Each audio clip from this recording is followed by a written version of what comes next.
सुवर्णा charitable trust द्वारा संचालित धनकुवरबेन Babubhai धाकण hospital आणि रमाबेन प्रवीणभाई धाकण कार्डियक सेंटर के उद्घाटन के लिए उद्घाटक के रूप में जिन्होंने हमें अनुग्रहित किया, ऐसे परम पूजनीय सरसंघ चालक आदरणीय डॉक्टर मोहन जी भागवत, हमारे साथी और जिन्होंने पूरी लगन के साथ, मेहनत के साथ एक मिशन के रूप में इस कार्य को हाथ में लिया था और आज उसको संपन्न भी किया है, ऐसे हमारे सहयोगी लोकप्रिय विधायक भाई योगेश सागर जी, इस सुवर्णा चैरिटेबल ट्रस्ट के ट्रस्टी श्री बाबूभाई धानक जी, आज सभागार में उपस्थित सम्मानीय मंगल प्रभात लोढ़ा जी, राहुल नार्वेकर जी, आशीष शेलार जी, गोपाल शेट्टी जी, राघव नाइक जी, सुनील राणे जी,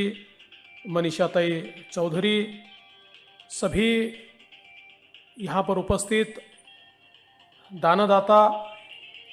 और उपस्थित सभी बहनों और भाइयों, मैं सबसे पहले सुवर्णा चैरिटेबल ट्रस्ट और विशेष रूप से योगेश सागर जी का हृदय से अभिनंदन करना चाहता हूं कि उन्होंने एक बहुत ही सुसज्जित इस प्रकार का हॉस्पिटल आज उसका लोकार्पण किया है। जितनी भी आधुनिक यंत्र सामग्री आवश्यक है, ऐसी सारी स्टेट ऑफ आर्ट जिसको हम कहते हैं, इस प्रकार की सारी मशीनरी और इक्विपमेंट्स हॉस्पिटल में देखने को मिले। अत्याधुनिक कैथ लैब से लेकर तो हार्ट लंग मशीन तक सारे फैसिलिटीज़ वहाँ पर हमको देखने को मिली। विशेष रूप से जो ऑपरेशन थिएटर्स तैयार किए हैं वो बहुत ही आधुनिक है और सबसे महत्व की बात यह है कि गरीब से गरीब जो पेशेंट है उसकी भी जो व्यवस्था है, जिसको जनरल वार्ड कहा जाता है, योगेश जी ने कहा कोई जनरल नहीं होता, सब स्पेशल है हमारे लिए। गरीब हो, मध्यम वर्गीय हो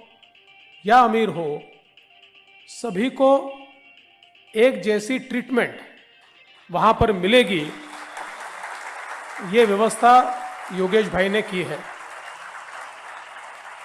एक स्वयंसेवक कैसा होता है, तो योगेश भाई ने जब उनके मन में ये शंका थी कि इसके लिए मैं पैसा खड़ा कर पाऊंगा कि नहीं, उस समय उन्होंने ये भी प्लान तैयार किया था कि समय पर पैसा नहीं आया तो मैं अपना घर भी बेच दूंगा, लेकिन इसको मैं पूरा करूंगा। ये समर्पण की वृत्ति के साथ उन्होंने इसको तैयार किया और जिन्होंने 11 रुपए भी दिए हैं उनका भी उतना ही अभिनंदन करता हूं, क्योंकि मन में ये भावना महत्व की है कि एक अच्छा कार्य हो रहा है, इस कार्य में मेरा भी समर्पण होना चाहिए। तो समर्पण की भावना से ये हॉस्पिटल यहाँ पर तैयार हुआ है। आज महाराष्ट्र में नई सरकार के आने के बाद हम लोगों ने ये तय किया कि जिस प्रकार से आदरणीय प्रधानमंत्री मोदी जी ने गरीबों के लिए 5 लाख तक प्रधानमंत्री जन आरोग्य योजना शुरू की और 5 लाख तक उनको इलाज मुफ्त में देने का निर्णय किया, अब महाराष्ट्र में भी हम लोगों ने, हमारे यहाँ पर महात्मा फुले जन आरोग्य योजना हम चलाते थे जिसमें 1.5 लाख तक हम इलाज मुफ्त करते थे। अब हमने भी महात्मा फुले जन आरोग्य योजना को 5 लाख तक मुफ्त इलाज के लिए तैयार किया है और इससे पहले हम लोग करीब 6 करोड़ लोगों को इस योजना के तहत लाभ देते थे, लेकिन अब महाराष्ट्र सरकार ने इस योजना को यूनिवर्सल बनाया है और महाराष्ट्र के हर नागरिक को अब इस योजना के तहत हमने लाया है। पूरे 12 करोड़ लोगों को हम लोग चयनित हॉस्पिटल्स में और करीब 1200 से ज़्यादा बीमारियों के लिए 5 लाख तक का इलाज मुफ्त देंगे। इस प्रकार का ये निर्णय अपनी नई सरकार ने यहाँ पर लिया है। और मैं ये चाहूँगा कि योगेश भाई, केंद्र सरकार की योजना तो आप ले ही, साथ में महाराष्ट्र सरकार की योजना के लिए भी आप अप्लाई करें तो निश्चित रूप से इस हॉस्पिटल को महात्मा फुले जन आरोग्य योजना में भी हम लोग एम्पैनल करेंगे, ताकि ये जो गरीबों की सेवा का भाव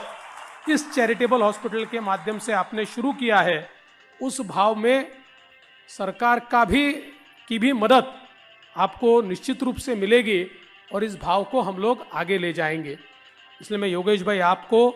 और सुवर्णा चैरिटेबल ट्रस्ट की पूरी टीम को बहुत बहुत शुभकामनाएं देता हूं। ऐसे ही श्रद्धा के साथ और आप में जो प्रामाणिकता भरी है, उस प्रामाणिकता के साथ आप आगे भी कार्य करते रहिए और मेरा विश्वास है कि आशीर्वाद ईश्वर का आपको मिलते रहेगा, अच्छा कार्य आपके हाथ से होता रहेगा और सेवा कार्य की प्रेरणा जिस विचार से हमको मिली है, उसी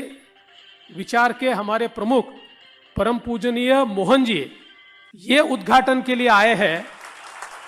तो मोहन जी जब उद्घाटन को आते हैं